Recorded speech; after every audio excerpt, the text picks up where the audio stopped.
સુરતના લિંબાયતમાં બિલ્ડિંગના કોલમ ફાટી જતા તમામ 3 માળ તોડી પડાયા. 20 વર્ષ જૂના મકાનમાં 2 માળ હતા ગેરકાયદેસર. સરદારનગરમાં 20 વર્ષ જૂના મકાનમાં 2 માળ ગેરકાયદેસર હતા. 12 દુકાનો સાથેનું બિલ્ડિંગ રાતોરાત ગ્રાઉન્ડ ઝીરો કરાયું. લિંબાયતના સરદારનગરમાં 20 વર્ષ જૂના મકાન પર ગેરકાયદેસર 2 માળનું ભારણ વધતા ફાઉન્ડેશન કોલમ ફાટી ગયા હતા. શનિવાર બપોરે પિલરમાં ક્રેક દેખાયાના ગણતરીના સમયમાં જ પાલિકાએ ખાલી કરાવ્યું હતું.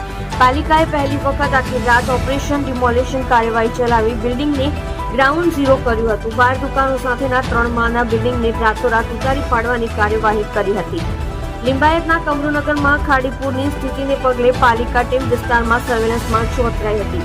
દરમિયાન નજીકના સરદારનગરના પ્લોટ નંબર 50 સ્થિત 3 માળના બિલ્ડિંગના ફાટી ગયેલા કોલમ અધિકારીઓને દેખાયા હતા. પાલિકા સૂત્રોએ કહ્યું કે ગ્રાઉન્ડ લેવલ પર 6 અને પહેલા માળે 6 દુકાનો સાથેના આશરે 20 વર્ષ જૂના મકાન ઉપર વિકાસ પરવાનગી મેળવ્યા વગર જ વધારાના 2 માળ ચણી દેવાયા હતા.